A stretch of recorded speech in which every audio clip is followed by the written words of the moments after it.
네, 지금 우리 교회 모임을 통해서 요한일서 말씀을 살펴보고 있는데 오늘 요한일서 1장에 보면은 태초에로부터 있는 생명의 말씀에 관하여는 이렇게 되어 있죠.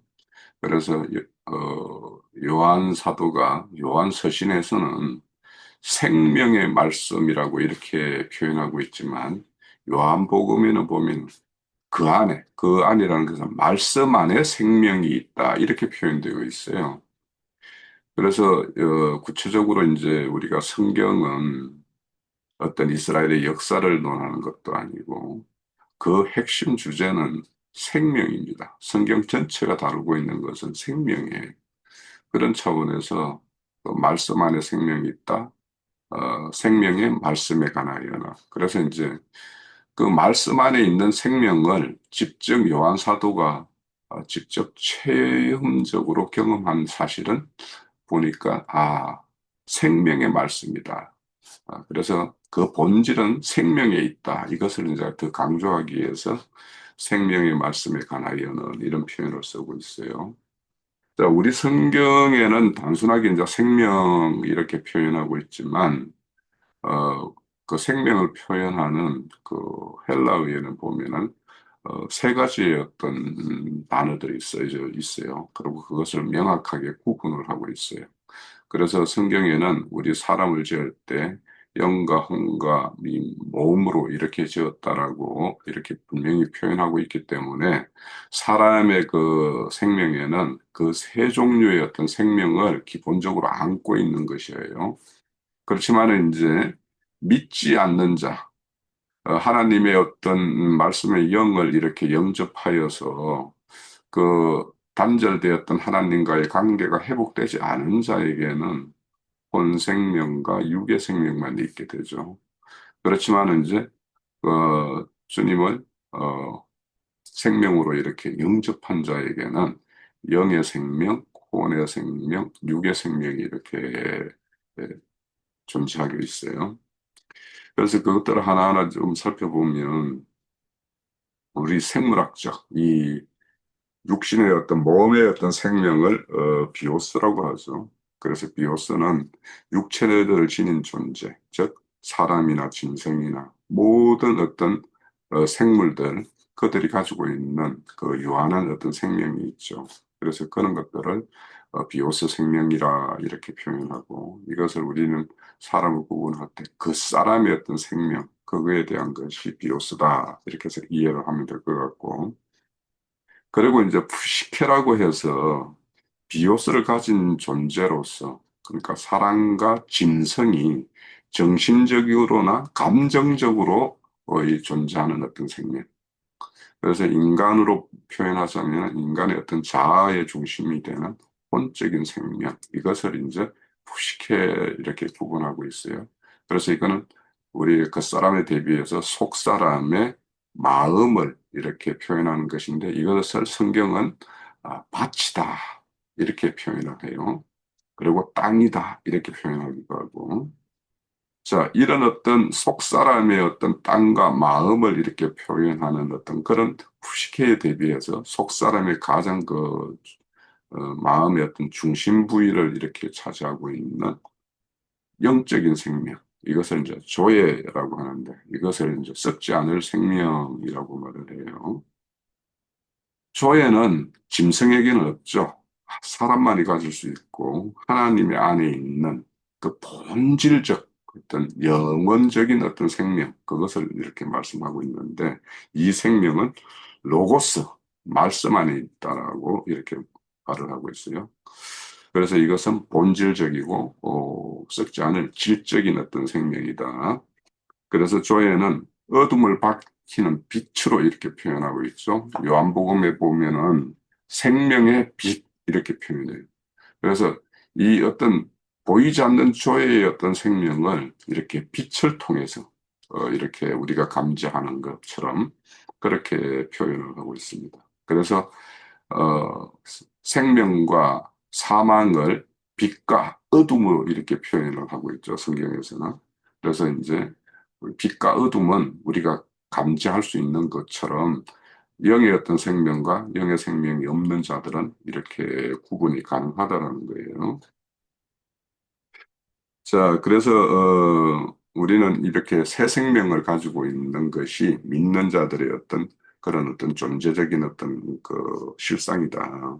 그것을 이제 가지고 이해를 가지면 되겠고, 그런데 이제 우리가 예수님도 이제 그 제자들에게 이렇게 말씀을 줄 것이 있죠. 그리스도인은 세상의 어떤 고난과 죽음이 우리의 육체, 비오스 생명을 어떤 훼손하거나 앗아갈 수는 있지만 우리 안에 있는 하나님의 영원한 생명인 조의 생명은 어떤 것도 그 생명은 어찌할 수가 없다라고 이렇게 말씀을 하고 있어요.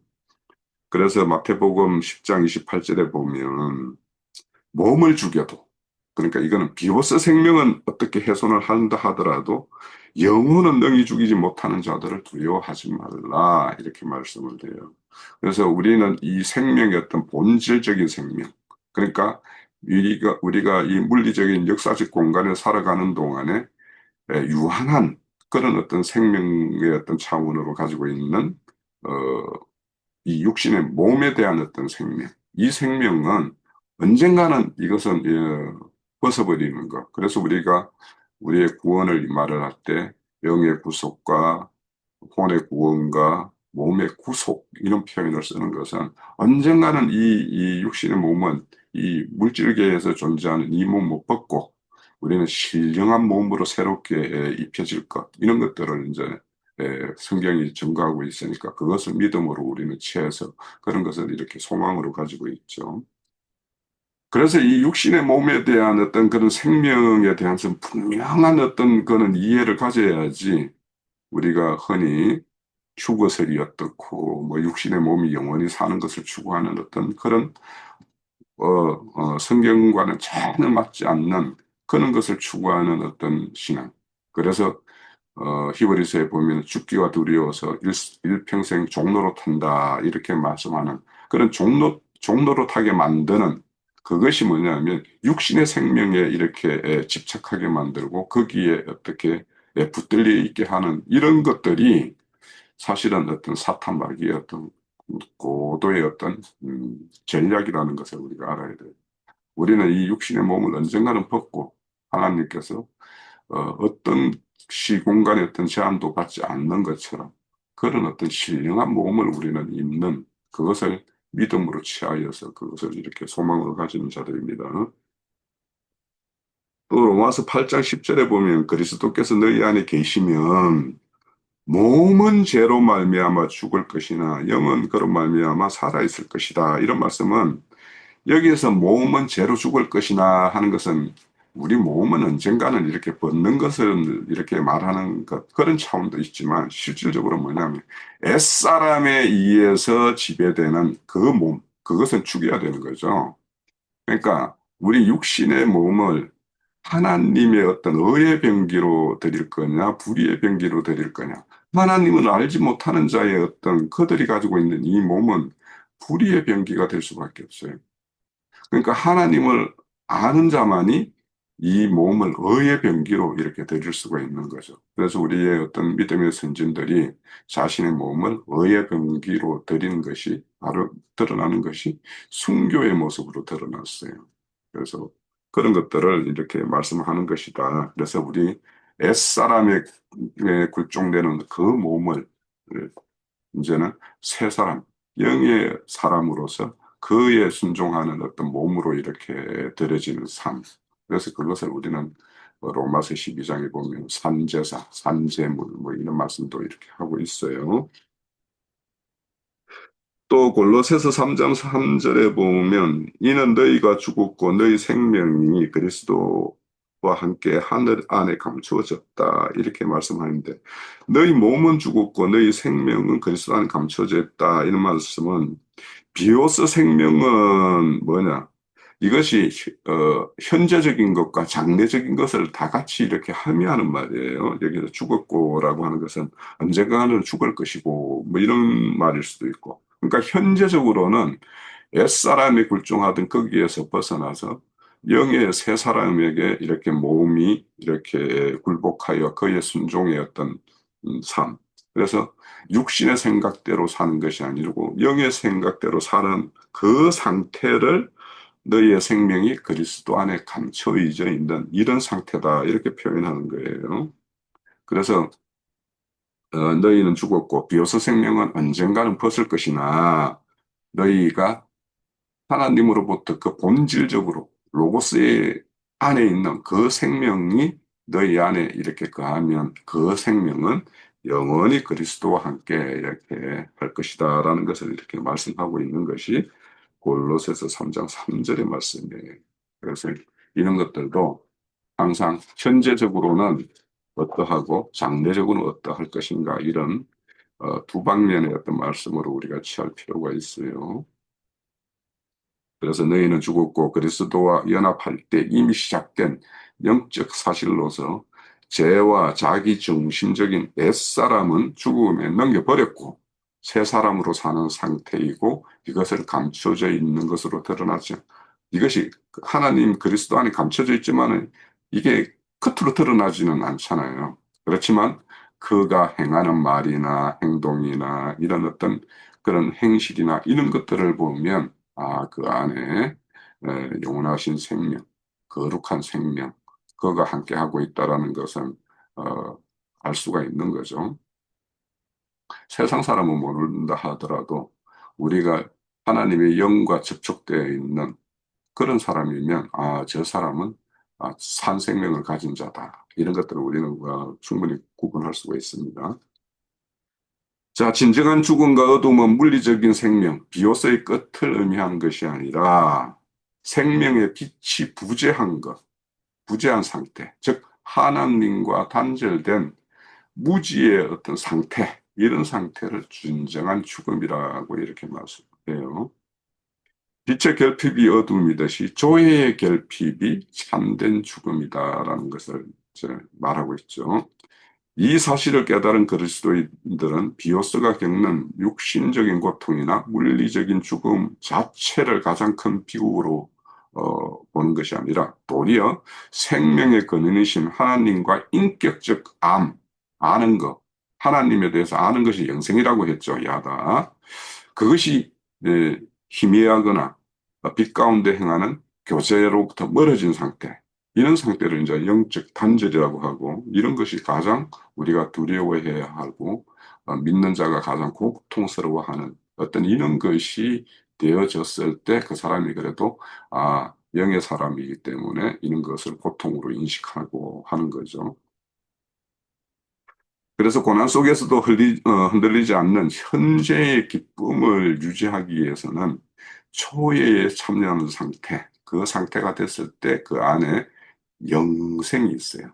그래서 영생을 가진 자들은 어떤 주변의 환경에 의해서 잠시 잠깐 우리가 어떤 완전히 어떤 옛사람을 완전히 벗어버린 상태가 아니기 때문에 우리는 그래서 구원을 이루어가는 과정에 있기 때문에 잠시 흔들릴 수 있으나 내 안에 영생이 있기 때문에 그 영생에 의해서 그 흔들림이 다시 중심을 잡고 그래서 우리의 현재 고난이 있다 하더라도 그것이 장래에는 어떤 걸로 이렇게 보상될 것인가 하는 것들에 대해서 소망을 가지고 사는 사람들이 믿음의 사람입니다. 자, 그래서 예수를 믿는 순간에 우리는 영적인 어떤 조의 생명을 이렇게 소유하게 되고 그것이 이제 그 생명이 자람에 따라서 그것의 어떤 어, 조의 생명의 어떤 누림은 전혀 달라지게 되겠죠. 그래서 어린아이의 어떤 기쁨이라는 것의 어떤 그 단순한 차원과 생명이 풍성한 사람의 어떤 그 길이와 고와 뭐 깊이와 그런 모든 방면에서의 어떤 그런 풍성함 가운데에서 어떤 누림 이런 것은 차원이 다른 거죠. 그래서 우리가 이런 어떤 그 기쁨이라는 것은 결국에는 누구와 어떤 관계를 맺으며 어떤 자 속에 우리가 그 이론으로 참여하는가에 따라서 전혀 달라지는 거예요. 그래서 거룩한 하나님의 영에 속한 자들이라면 그런 어떤 영의 방면에서의 어떤 오는 어떤 그런 기쁨, 이것이 이제 그것이 주는 어떤 기쁨을 누리는 것이고, 세상에 속한 사람은 세상의 것으로 이렇게 기쁨을 누릴 것이나 그거는 잠시 잠깐, 그래서 허무한 것에 굴복한 상태, 이런 것을 이제 세상의 것에 이렇게 기뻐하는 어떤 그런 것을 이렇게 말씀하는 거라면, 우리는 장래의 현재의 고난보다 몇 값절이나 값진 것으로 이렇게 보상받을 것, 이런 거에 대한 어떤 소망을 가지는 것이 있고, 또 우리가 이 땅에서 육신의 몸을 입고 있는 중에 이 땅을 사는 동안에 만약에 어떤 영적인 기쁨마저 이렇게 없다라면 우리가 이 영의 길을 이렇게 계속할 수는 없죠. 그래서 각자가 어떤 영의 세계에서 많이 느끼는 어떤 그런 기쁨이 있기 때문에 우리는 이제 이 길을 능력할 수가 있는 거죠. 자, 그래서 그리스도인은 하나님과의 어떤 존재적 연합, 상호 내주, 우리가 지난주에 배웠던 내노라고 하는 하나님과의 어떤 연합 상태, 동거하는 상태, 이런 상태의 어떤 그런 생명적 교제를 나누면서, 그런 교제를 나누게 되면 이 땅의 어떤 현상계의 어떤 환경을 뛰어넘는 참된 자유와 충만한 기쁨을 누릴 수 있다, 이렇게 말씀을 해요. 그래서 이 생명의 기쁨, 이런 것을 우리가 참 생각을 해보면 우리에게는 어떤 기쁨이 있는가, 우리와 다른 저들의 기쁨은 어디에 있는가, 이런 것들을 비교해 봤을 때 그 기쁨의 어떤 그 크기와 강도와 질이나 이런 면에서 우리가 탁월한 것을 가져야지 우리의 어떤 기쁨을, 우리는 남들이 알 수 없는 그런 기쁨 가운데서 우리는 신앙을 계속할 수가 있는 거죠. 그래서 결론적으로 말하자면 비오스와 조의 차이를 아는 것은 그리스도인 자신의 궁극적인 존재의 기반이 쉽게 부서지는 육체의 생명이 아니라 고난도 결코 침범할 수 없는 영원하고 완전한 생명, 조에 두게 함으로써 어떠한 환경이나 죽음 앞에서도 담대하게 주님과의 관계를 친밀하게 이어가게 하는 강력한 신앙의 원동력이 된다. 그래서 우리의 어떤 지금 신앙의 원동력이 무엇인가 하는 것을 우리는 스스로 점검해 볼 필요가 있어요. 남들이 없는 그런 우리가 지난 신앙 과정에서도 이렇게 지나온 그런 과정에서 경험했던 그런 세상에서의 어떤 그런 기쁨, 그런 어떤 차원, 또 종교계에 있을 때 그때 그 세계에서 누렸던 어떤 일들, 그리고 오늘날 우리가 이 시간에 누리는 이 기쁨과 이런 것들을 생각을 해보면 진정 우리의 어떤 생명의 어떤 종류가 어떤 걸로 기뻐하고 그것이 얼마나 이렇게 풍성한 것인가 하는 것들에 대해서도 우리가 스스로 진단해 볼 수 있어요. 그래서 만약에 정말 여기에서 기쁨, 영적인 기쁨, 생명의 어떤 그런 누림, 이런 것이 아니라면 어쩌면 여기가 맞지 않을 수가 있는 거예요. 그런 사람들은 방황할 수 있고 또 떠나갈 수밖에 없고 이런 거. 그래서 우리가 지금 지난 이런 교회를 이룸에 있어서 수많은 사람이 왔다 가고 했던 어떤 이유가 뭐냐? 여기에서의 어떤 생명적인 누림을 갖지 못하기 때문인 거예요. 그래서 그 사람들은 떠났던 것이고, 우리는 이 세계에서 이 기쁨을 이렇게 좋기, 여기기 때문에 우리는 여기에 여전히 이제 몸을 담고 이렇게 교회를 이루고 있는 거죠. 자, 그래서 우리는 완전한 생명 조회에 두게 함으로써 어떤 환경과 죽음 앞에서도 담대하게 주님과의 관계적인 친밀성을 이어가게 하는 그것이 우리의 신앙의 원동력이 되어야 되겠다라는 거예요. 자, 그러면 이제 우리 그 요한 복음에 보면 말씀 안에는 생명이 있는데 그것은 사람에게 빛이다라고 이렇게 말씀을 해요. 그러면 영적인 본질인 생명, 조회를 왜 빛으로 설명하는 걸까? 이거에 대해서 이제 한번 살펴보려고 합니다. 자, 빛이라는 것은 뭐냐?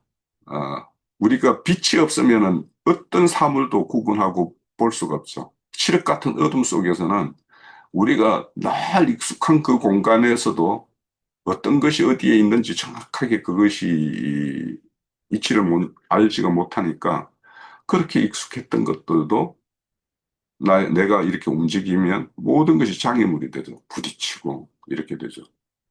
그런데 그 어둠, 칠흑 같은 어둠 속에 빛이라는 것이 딱 비춰주면 모든 것이 드러나죠. 빛이라는 것은 모든 것을 이렇게 인식하는 제일 첫 번째 단계예요. 그러니까 생명을, 빛이라고 하는 것은 우리가 생명을 이렇게 빛으로 표현하는 것은 그 생명이 우리가 인식할 수 있는 것으로 이렇게 계시되었다. 이렇게 덮여 있던 것이 드러났다라는 차원에서 이렇게 생명이 빛이라고 하는 거예요. 자, 그것은 뭐냐?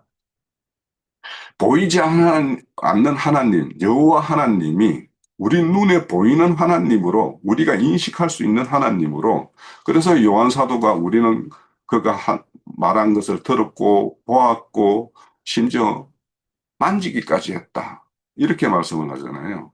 그러니까 우리의 모든 오감으로 다 이렇게 감각할 수 있고 느낄 수 있는 그런 걸로 이렇게 드러났다라는 거예요.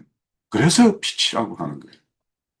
그러니까 생명이 빛이다라는 것은 어둠과 대조. 그래서 앞서서 전개했듯이 사망을 어둠이라고 하고 생명을 빛이라고 한 것처럼 모든 어떤 것도 알 수 없는 칠흑 같은 어둠 속에 있는 그 상태를 사망이라고 한다라면 모든 것이 적나라하게 드러나는 어떤 그 드러난 상태, 이 상태를 생명이라고 하는 거예요.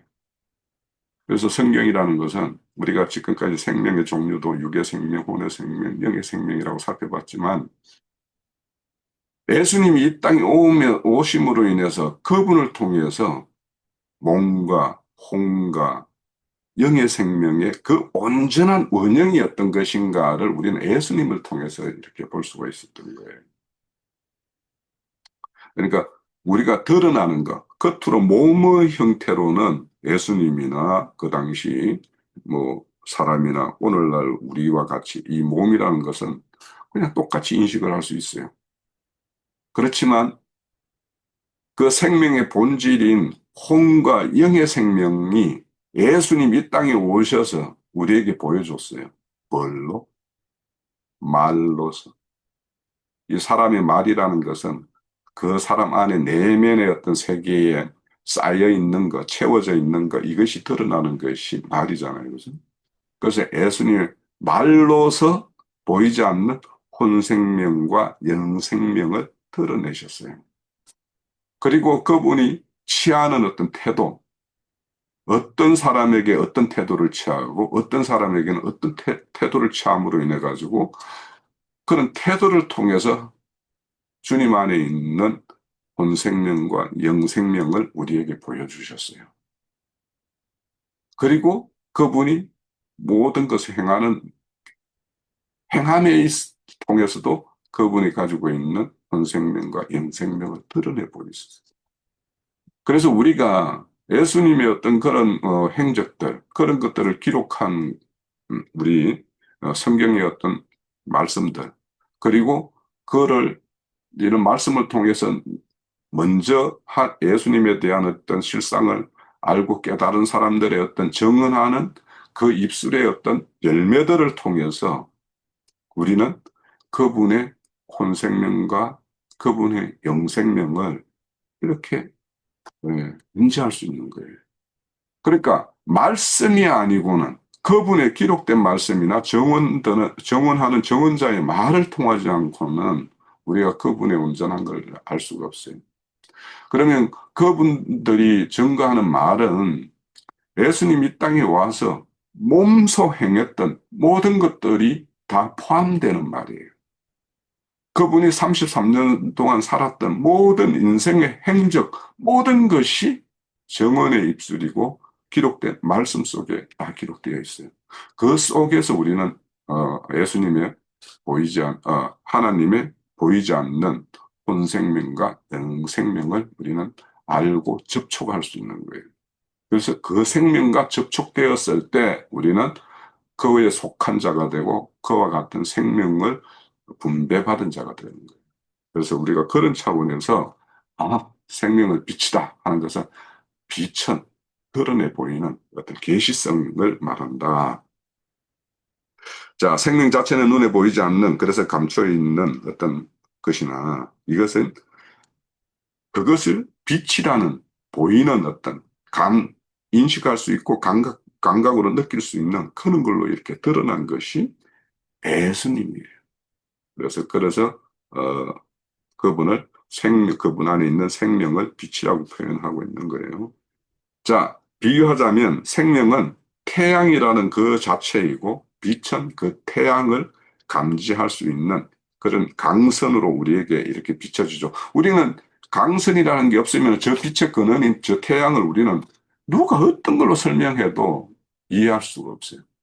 그러나 저 우리가 감지하는 저 빛이 태양에서 비롯되었다라는 것을 인식함으로 인해서 이 빛과 태양이라는 것은 본질적으로 통일한 것이구나라는 것을 알 수 있는 거예요.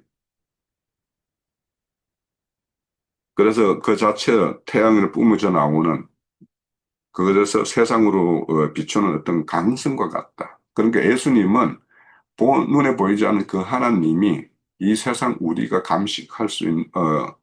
인식할 수 있는 그 빛과 같은 존재로 이 땅에 오셨다라는 거예요. 그런데 그 오신 그분 안에 우리는 뭘 봐야 되느냐? 그분 속에 있는 생명을 봐야 되는 거예요. 예수님의 그 사람이 어떻고 저떻고 뭐 어떻게 생겼고 뭐 이런 건 그거보다 그 속에 있는 그 생명을 봐야 되는 거예요. 본 생명과 영의 생명. 그 생명을 취해야지 우리가 산자가 되는 것이죠.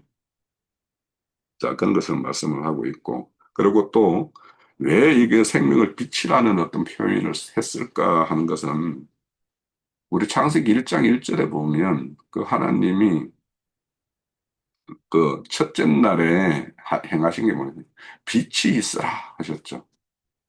그러니까 모든 것의 시작이 빛이 있는 걸로부터 모든 것이 존재의 실상이 드러나고 존재의 실상이 실현되는 거예요. 그 출발점이에요. 그래서 1장의 창조의 첫 행위가 물리적 질서를 부여하는 그렇게 질서라는 것은 뭐예요? 무엇은 실상이 그대로 드러났을 때 그것이 배열이 되죠. 그래서 생명의 질서도 생명이 쫙 드러났을 때 생명의 어떤 그 풍성함과 그가 이룬 어떤 생명의 어떤 폭과 길이와 이런 것들을 우리가 알 수가 있죠. 그런 것처럼 그런 것이 드러나면 생명의 질서는 그대로 이렇게 자연스럽게 질서가 잡히는 거예요. 자, 물리적 질서를 부여하는 빛이 있었던 것처럼 요한은 창조 기사를 영적 질서를 가져와서 예수 그리스도 안에 있는 생명이 영적 어두움을 깨뜨리는 새 창조의 비침을 선언하는 그런 빛의 비유로 사용을 한 것이다. 자, 왜 요한 사도가 생명의 빛 이렇게 이야기했는가 하는 것은 예수님을 통해서 새 창조 사역이 실현되는 것들을 요한복음, 요한 서신 통해서 이렇게 말씀하고 있는 거예요. 그래서 창세기 1장 1장과 요한복음 1장의 어떤 것은 애창조와 새창조의 어떤 모형과 실제의 어떤 대비를 이루는 것이다. 이렇게 보아야지 요한복음과 창세기의 어떤 이야기가 잘 이렇게 조화롭게 엮여지는 거예요. 그래서 애창조의 어떤 창조 질서, 그것은 새 창조의 어떤 모형과 그림자인 거다라는 것을 우리가 알 수 있고 그 창세기 1장 1장에 빛이 있어라 하면서 빛이 있었던 것과 같이 예수님이 예, 태초에 말씀으로 존재하셨던 그분이 이렇게 있어라 함으로 인해서 예수가 이 땅에 이렇게 오신 것과 같은 그런 것이 실현된 것을 말씀하고 있어요. 존재적 실제와 결핍의 어떤 대조. 빛은 그 자체로 의미도 크지만 어둠과 대비될 때 그 어떤 성격이나 그 차이가 더 선명하게 드러나게 되죠. 그래서 성경에서 어두움은 단순한 자연 현상이 아니라 무치, 죄, 하나님과의 단절. 그래서 그것을 전체 통괄적으로 죽음의 영역을 상징하는 것이 어둠이다. 그럼 빛은 반대겠죠. 빛은 적극적인 실제라면 어둠은 단지 빛의 결핍인 것처럼 생명 역시 참된 실제이고 죽음은 생명의 결핍임을 철저하게 이런 구조로서 그래서 모든 것의 하나의 근원으로부터 비롯되는 그런 원리로서 설명하는 거예요. 빛이냐 빛이 아니냐. 그것은 빛이라는 어떤 한 관점을 통해서 빛인 것과 빛이 아닌 것 이런 걸로 탁 나뉘는 어떤 하나의 어떤 원리와 원리 구조로서 이렇게 설명하는 것을 말을 하고 있어요. 그래서 생명과 죽음, 빛과 어둠 이것을 대조시켜서 하나님의 말씀은 기록하면서 너희는 빛과 생명 세계에 이 세계에 가입된 그런 존재로서 하나님의 말씀을 이렇게 취해야 된다. 그래서 우리는 말씀을 취할 때 우리가 어디에 속한 자로서 그런 이 말씀이 주어졌는가? 이 성경의 말씀은 빛 가운데 임한 자들에게 준 말씀이지 어둠에 여전히 있는 자들에게 준 것이 아니에요. 그렇기 때문에 똑같은 성경을 보면서도 하나님의 어떤 조의 생명의 어떤 영원한 생명의 어떤 본질과 접촉된 사람들이 이 성경의 말씀을 보는 것과 이 성경의 그 어떤 본질적 생명과 연결되지 않은 세상 사람들이 성경을 볼 때 전혀 다른 차원의 어떤 성경을 해석할 수가 밖에 없어요. 그런데 세상 사람들도 다른 어떤 뭐 신을 뭐 섬긴다라는 뭐 심지어 우리 이웃하는 뭐 머리 깎고 이렇게 하는 어떤 불교 사상에 이렇게 젖어 있는 사람들도 예수님의 뭐 말씀 특히 뭐 산상수훈이라고 흔히 말하는 그런 말씀들을 취해서 그것을 자신들의 인생 사는 어떤 지침으로 이렇게 새기는 사람이 많이 있어요. 그럼 그런 사람들은 그 산상수훈이라는 것을 그 이 세상의 어떤 윤리 도덕관념적인 어떤 그런 차원에서 말씀을 취하고 그것을 생활의 지침으로 취하는 건데 우리가 만약에 하나님의 영원한 생명의 어떤 본질과 결탁된 사람이라면 그들의 해석과 우리의 해석은 엄연히 달라야 되는 거예요. 그 차이가 없다라면 여전히 우리도 혼생명과 육의 생명에 결탁되어 있는 애자에 의해서 이 성경 말씀을 보는 거예요. 그래서 우리가 같은 말씀을 이렇게 취하면서도 같이 하나님을 믿는다고 하면서도 그들의 입술을 통해서 그들의 어떤 의견을 이렇게 내는 어떤 그런 걸 통해서 아, 참으로 다르다 하는 것을 우리가 느끼는 이유는 뭐냐? 그 본질적 생명을 취하지 못했기 때문에 여전히 옛사람의 그 혼적 생명이 그 사람을 지배하고 있기 때문에 그래서 영생명의 어떤 희미함, 결핍 이런 걸로 인해서 밝은 생명의 온전한 그 빛을 조명받지 못하는 어떤 그런 차원이 있어요. 그래서 우리가 이 요한일서의 어떤 생명의 말씀, 이 생명에 대해서는 어쩌면은 이 성경의 어떤 모든 것들을 어떤 차원으로 담아내는가 하는 것에 어떤 결정적인 어떤 갈림이 돼요. 그래서 내가 어떤 영에 속한 사람, 다들 우리가 영에 속한 자, 뭐 이런 말들을 쉽게 하는데, 진정 영에 속한 사람이라면 이 말씀의 어떤 궁극적으로 취해야 될 것이 무엇인가 하는 어떤 그런 방면에서 노선의 어떤 갈림이 있다라는 것을 우리가 분명히 알 수가 있습니다. 자, 요한복음 1장 4절 5절에 보면 그 안에 생명이 있으니 이 생명은 사람의 빛이라 빛이 어둠의 빛이 돼 어둠을 깨닫지 못하더라. 어둠이 비춰졌지만 그 깨닫지 못하는 건 뭐예요? 그 사람들이 빛에 차단된 그러니까 혼 생명이 강고 견고하게 진을 치고 있으면 영의 생명이 침투하기 수가 없죠. 그래서 어떤 신앙, 교리 이런 거에 의해서 꽉 차져 있는 사람은 그 사람은 이런 생명의 어떤 빛이 역사할 수가 없어요. 또 요한복음 1장 8절 9절에 보면 그는 빛이 아니요 빛에 대하여 증언으로 온 자라. 이것은 세례 요한에 대해서 말하는 거죠. 그는 빛이 아니요 빛을 발광하는 발광체가 아니고 반사체다라고 이렇게 말하는 거죠. 참빛 곧 세상에 와서 각 사람이 비추는 빛이 있었나니 그러니까 요한 자신은 그 발광체의 어떤 빛이 아니라 어, 참빛인 그 발광체인 빛이 이렇게 오실 것을 이렇게 길을 닦는 자였죠. 또 이 빛에 대한 말씀에 보면 요한복음 3장 19절에서 21절에 보면 그 정죄는 이것이니 곧 빛이 세상에 왔을 때 사람이 자기 행위가 악함으로 빛보다 어둠을 더 사랑한 것이라 악을 행하는 자마다 빛을 미워하고 그러니까 빛과 어둠이라는 것이 갈림이 이 역사 공간에 드러나는 것이 어떻게 드러나는가 하는 것을 이렇게 말씀하고 있는 부분이에요.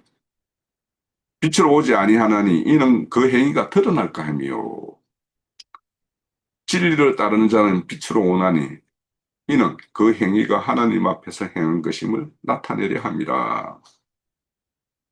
그래서 빛이신 예수님 앞으로 나오는 자는 빛 가운데로 나오는 자인데 예수님 앞에 나와서 율법사 서기관들이 번번이 어떤 진리적인 문제, 그런 갈림의 문제에서 이렇게 충돌되었을 때 그들이 다 입이 입막음이 되어버린 어떤 그런 걸로 매집이 되는 이유는 그들이 어둠 속에 있기 때문에 그들의 실상이 어떠한가가 예수님과 율법사 서기관 바리새인들 이런 자들과의 어떤 대화 과정에서 다 드러나는 걸 우리는 그 복음서를 통해서 알 수 있잖아요. 그래서 드러났으면 그들이 그런 어떤 예수님과의 어떤 논쟁 가운데서 그들이 더 이상 논쟁을 이어갈 수 없고 입을 닫을 수밖에 없는 상황이 되었다면 그들이 예수님 앞으로 나와서 무릎을 꿇고 예수님의 어떤 속한 자로 그 제자들의 어떤 일원으로 이렇게 나아가는 것이 빛 가운데로 나오는 거예요. 그러니까 예수님과 그들과의 어떤 논쟁 속에서 벌어지는 일은 그들의 실상의 아주 일부분이 드러난 거예요. 그런데 그들이 그것을 예수님에게 온전히 나오지 못하는 이유는 그들이 안에 있는 그 칠흑 같은 어두움이 아주 드러나지 않은 것들이 너무도 많은 거예요. 그러니까 그들이 예수님 앞으로 나오지 않고 그들이 그 행위가 더 이렇게 드러날까 하여 빛 가운데로 오지 않았다. 이렇게 말씀을 하고 있죠. 자, 그런데 이제 빛 가운데로 나온 자는, 그래서, 세례 요한의 제자 중에서도 일부는 예수님의 제자로 이렇게 편입되는 어떤 그런 자들이 있었죠. 그런 자들은 빛 가운데로 나오는 자예요. 자신들이 지금까지는 그렇게 알았기 때문에 그렇게 행했지만, 아, 이것이 예수님의 말씀을 들어보니 이거 틀렸구나. 아, 그럼 틀렸다. 그러면 내가 그러면 바른 가르침을 받고 바른 어떤 생을 이렇게 경영하기 위해서는 예수님 앞으로 나아가야 되겠구나 해서 노선을 딱 바꿔서 예수님 앞으로 나온 자가 있는 거예요. 그런데 대부분은 그렇지 못했기 때문에 12제자를 얻었고, 나중에 마지막에는 뭐 120문도 를 얻었고, 그렇게 나오는 거. 그것이 예수님이 그 당시에 빛 가운데로 나온 아주 소수자를 얻은 실상이에요. 그런데 나머지 대부분은 뭐예요? 예수님 앞으로 나오지 않고 예수님의 행적과 대적의 어떤 길로 이렇게 갔죠. 그들이 어둠 가운데 악을 행하는 자. 그러니까 우리가 악을 행했다라고 하는 것을 뭔가 대단한 어떤 뭔가 그들의 어떤 범법적 행위 뭐 이런 것을 이렇게 연상할 수 있으나 그거보다도 빛이신 예수님 앞으로 나오지 않는 것이 그들이 악이에요. 그들이 무엇에 잡혀 있었기 때문에 예수님 앞으로 못 나온 거 아닙니까? 그것이 악한 거라는 거예요. 악한 거에 잡혀 있다는 실상인 거예요. 그래서 우리가 교회를 통해서 이렇게 생명의 빛이신 말씀이 이렇게 말씀을 통해서 빛이 증거되는데 어떤 많은 지체들, 형제들이 이렇게 떠나간 거는 그들이 이 빛을 볼 수가 없었고 그들을 뭔가에 붙잡고 있는 그런 것들이 있기 때문에 못 나온 거예요. 그래서 그런 것들을 어찌 보면 이제 성경에서 이 말씀에 비춰보면 악이 드러날 거 아니에요. 그런 거. 자, 그래서 우리가 지금 생명의 빛이다라고 하는 그 빛을 태양과 어떤 빛 이런 걸로 이렇게 설명을 했는데 이런 증거를 통해서도 우리가 음, 요한의 증거에서 아버지와 아들의 관계를 그러니까 어, 어떤 세속의 어떤 족보가 아닌 태양과 빛과 같은 관계로 이렇게 봐야 된다는 거예요. 그래서 어, 그 세속의 어떤 육신의 아버지와 아들 이런 차원으로서 이렇게 이해를 가지면 당연히 성경에 보면 예수님이 아버지께 이렇게 기도하는 거 이런 장면을 보면 예수가 아들이고 그에게는 아버지가 있구나. 이렇게 생각을 하면 삼위일체 교리와 같이 성부, 성자, 성령이라는 어떤 그런 어, 뭐 하나를 말하면서도 전혀 다른 새 인격을 이렇게 격이라는 말을 두어서 이렇게 하는 그런 어, 우리가 이해하기도 어려운 그런 말들을 이렇게 교리로서 만들어내는 거죠. 유일하신 하나님이 자신을 그 하나님의 어떤 구속사 전 과정에서 어떤 모습으로 계시하고 있는가 그 계시성으로 이렇게 보면 보이지 않는 여호와 하나님이 보이는 인자 예수로 오셨고 그분이 약속하신 것처럼 하나의 영이 되셔서 우리 심령 가운데 성전 삼아서 이렇게 하나로 이렇게 그렇게 하는 그 시대마다 하나님이 어떤 하나님으로 이렇게 역사 공간에 계시되는가 그런 계시 차원에서 이렇게 말씀을 보면 유일하신 하나님 그렇게 말씀의 흐름대로 이렇게 흘러갈 텐데 그것을 인간의 어떤 우리의 그 어떤 고정관념인 어떤 그런 거에 딱 붙잡혀 있으니까 뭐 이거는 육신의 아버지, 육신의 아들 그런 관계로 이해할 수밖에 없어요. 자, 내가 하나님의 아들 이름을 믿는 너희에게 이것을 쓰는 것은 너희로 하여금 너희에게 영생이 있음을 알게 하려 합니다. 그래서 우리가 그 영생, 그 생명, 이것은 우리 안에 조의 어떤 생명이 회복되어서 그 본질적 하나님의 속한 생명으로 우리는 거듭났기 때문에 우리에게 영생인 그것이 현재적으로 이루어진 거예요. 그래서 너희에게 영생 있는 것을 알게 하려 합니다. 그래서 생명의 말씀, 그 빛에 통해서 우리는 신앙, 그 교회 생활, 신앙 모든 여정 가운데 그 내 내면 속에 어둠에 속한 요소들을 이 빛에 의해서 계속 씻어내서 모든 것이 빛으로 이렇게 변하는 어떤 그런 과정이 우리의 어떤 구원이고 이룰 구원이라고 흔히 말을 하고 또 뭐 기존 기독교에서는 성화라고도 말하는 것 이런 것들이 그래서 빛에 의해서 이루어지는 거예요. 그러니까 로고스 말씀 속에 있는 그 생명의 본질인 그 빛을 우리는 계속적으로 조명받을 때 우리는 온전한 생명으로 이루어지는 겁니다. 그게 우리 교회의 가르침에서는 혼의 구원을 날마다 이루어가는 것을 이렇게 말씀을 해요. 우리 안에 생명, 죽음이 없이 생명이 있다면 그것은 빛으로 드러날 수밖에 없고 그것이 드러나는 모습의 일면을 말씀에 기록하고 있는데 그것이 가장 잘 드러나는 것이 로마서 5장에 보면 너희들은 세상의 빛이다 이렇게 말해요. 세상 그 칠흑 같은 어둠에 빛을 비추는 그런 우리는 발광체는 아니지만 우리를 통해서 우리는 반사체로서 빛을 이렇게 비춰주는 역할 이런 것들을 하는 것을 이렇게 말씀하는 것이 마태복음 5장 17절 15절인가 17절에 그 말씀이 있고 에베소에 보면은 이제 더욱 선명하게 이렇게 말씀을 하고 있어요.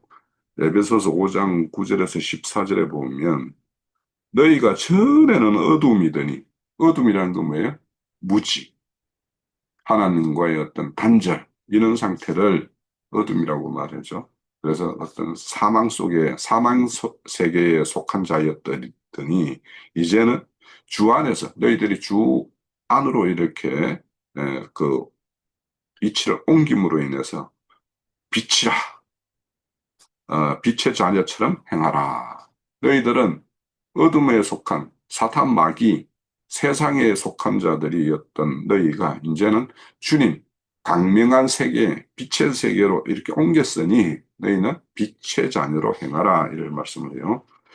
빛의 열매는 모든 착함과 의로움과 진실합니다. 착함, 의로움, 진실함. 여기에는 거짓과 이런 것이 없다라는 거죠. 주를 기쁘게 할 것이 무엇인가 시험하여 보라. 너희가 열매 없는 어둠의 일에 참여하지 말고, 그러면 열매 없는 어둠에 속한 일이라는 것은 세상 사람들에게는 세상의 것들, 그런 것들이 열매 없는 어둠에 속한 것이고, 또 여기에 보면은 그 당시 교회들을 이렇게 해치는 그 유대교적인 어떤 그런 종교 의례적 행습을 행하는 그런 종교 단체, 이거는 우리가 과거에 속해 있었던 교회에서 행했던 그런 일들도 포함되는 거예요. 그런 것들이 열매 없는, 그러니까 열매라는 것은 뭐예요? 열매는 드러나는 거예요. 무엇으로 드러나느냐? 그들 속에 채워진 성경의 말씀의 어떤 내용, 이런 것들이 이렇게 드러나죠. 그래서 그 말씀이 옛사람에 속한 그런 혼적인 어떤 생각에서 그런 세계에 속한 말로 취했느냐, 아니면 영에 속한 자로서 영의 세계의 말씀으로 취한 자이냐에 따라서 그런 걸 낼 수 있는 거예요. 말도 다르고, 행실도 다르고, 교회를 이루는 차원도 달라지고. 그래서 그런 것이 이 열매인데, 이런 것이 이 어둠의 일이라고 말을 하는 거예요. 그러면 빛의 일과 어둠의 일이라는 것이 나눠지겠죠. 그러니까 빛의 일이라는 건 영의 조의 생명이 빛이라고 했으니까 조의 생명에 속한 일은 빛 가운데 행하는 일이 될 것이고, 그래서 빛 가운데 일을 행하는 것은 뭐냐? 뒤에 이제 말씀 이어질 거예요. 그렇지만 어둠 가운데 행하는 것은 하나님을 섬기는 것을 애법과 의례적인 어떤 종교 행습으로 행하는 이런 것이 대표적으로 어둠에 속한 거예요. 그러니까 교회 무리를 이루고 있으면서 그렇게 당연시 했던 일들, 과거에 우리가 당연시 했던 일들, 이런 것들이 열매 없는 어두운 일이 얼마든지 있을 수 있는 거죠. 그런데 빛의 일에 참여하는 길이 무엇인가 하는 것을 이렇게 에, 이런 어떤 종교 행습에 속하거나 세상 일에 이렇게 완전히 매몰되어 있는 이런 사람들을 참여하지 말고 그것을 도리어 책망하라 그러죠. 그러니까 열매 없는 어두운 일에 참여하는 거, 그 너희들은 당연히 거기에 참여하면 안 되는 것이고 거기에 참여한 자들을 책망하라 이렇게 말씀. 여기서 책망하는 거는 막 꾸짖어라 이런 것이야. 뭐 꾸짖는 것일 수 있죠. 그렇지만 이거는 바른 빛을 통해서 책망을 해야 되는 거예요. 그러니까 그들에게 바른 빛으로서 생명으로서 책망을 해야지 어떤 인간의 어떤 감정적인 이런 걸로 책망을 하면 안 되는 거죠. 그래서 이 책망이라는 것은 낱낱이 드러내주다. 너의 어떤 허망한 일, 열매 없는 허망한 일, 이런 것이 어둠에 속한 일이라는 것을 성경의 빛을 통해서 그 어둠을 대조시켜서 이게 빛이고 이것이 어둠에 속한 거야라고 잘 대조시켜 주는 것이 책망하는 거예요. 그래서 그런 은밀히 행하는 것들을 말하기 부끄러운 것이라. 그러니까 은밀하게 행하는 것들도 있는 모양이죠. 그러나 책망받는 것. 그래서 빛의 자녀들이 이것이 어둠이고 이게 빛이다. 하나님의 뜻은 여기에 있고 너희들이 행한 것은 너무도 인간적인 생각에서 난 것이야 라는 것을 잘 대조시켜서 하나님의 뜻을 잘 전달해서 그들이 아, 그렇구나 해가지고 책망을 받아들이면 그러면 그들은 그것이 빛, 지금까지 어둠에 속한 어떤 일들이 빛으로 속한 일로 일순간에 전환이 되는 거예요. 그래서 책망받는 것은 빛으로 말미암아 드러나느니 드러나는 것마다 빛입니다. 그래서 그것을 받아들였을 때는 그것이 빛이 되는 것이죠. 그러므로 이르시기를 잠자는 자에 깨어서 죽은 자 가운데 일어나라. 그리스도께서 너에게 비추시리라. 이렇게 말씀을 해요. 자, 그래서 이런 어떤 빛의 역할은 반드시 어떤 실상을 그대로 드러내는 역할이에요. 예? 그래서 우리가 칠흑 같은 어두운 순간에 전원 스위치를 탁 올려서 빛이 들어 켜지면 일순간에 그 공간의 모든 어, 물체들의 어떤 형상이나 모양이나 이치나 이런 것들이 다 드러나죠. 그 드러나면 그 안에 운행하는 사람들이 부딪히지 않아요, 그죠? 그런데 어둠 속에 있는 사람들은 모든 것이 다 장애물처럼 느껴지고 부딪힐 수밖에 없어요. 그런데 그 부딪히고 있으면서도 그것이 부딪힘인지를 모르고 그냥 그 어둠 속에 거하는 그 상태. 그 상태는 뭐예요? 잠자는 상태예요. 잠자고 있으니까 부딪히지 않는 거예요. 그 사람이 어둠 가운데서 뭔가 일어나서 뭔가 이렇게 하려고 그러면 모든 것이 부딪혀요. 그래서 그 잠자는 자를 일단 깨워야 되고, 깨어서 일어났으면은 그 어둠 속에 행하는 것이 어떤 부딪힘의 어떤 실상, 그리고 빛을 탁 올렸을 때 이제 다 드러나서, 아, 이게 여기 있었구나, 저기 있었구나, 그래서 내가 부딪혔구나. 이런 것을 알게 하는 것이 여기에서 빛의 자녀가 책망하는 겁니다.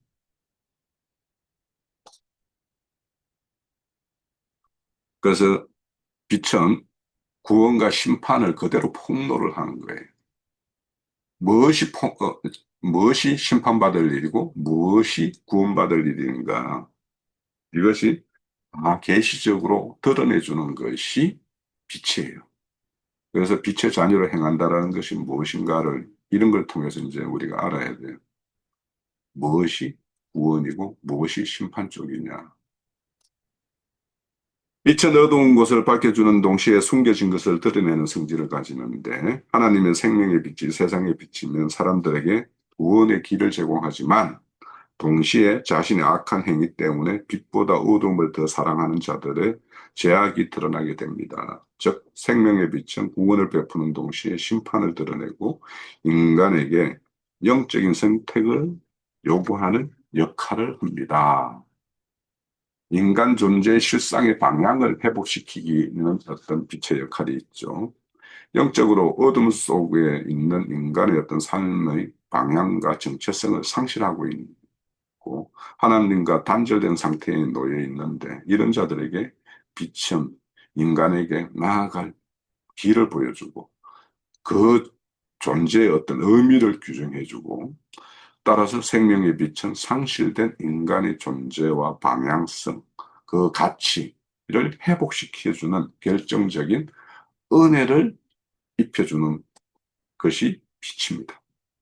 그래서 요약하자면 성경에서 생명의 빛으로 표현한 이유는 하나님의 본질인 생명이 세상에 계시되어 죄와 죽음의 어둠을 폭로하고 우리에게 구원과 존재적 변화를 가져다 주는 실제임을 가장 직관적으로 강력하게 전달되는 것이 빛이기 때문에 예수님을, 예수님은 그 안에 로고스가 있고 예수님 안에 로고스, 본질이 있죠. 그 안에 생명이 있다. 그 생명이 빛인데 그 빛을 비추기 위해서 예수님은 이 어두운 세상 속에 오셨다라고 하는 거예요.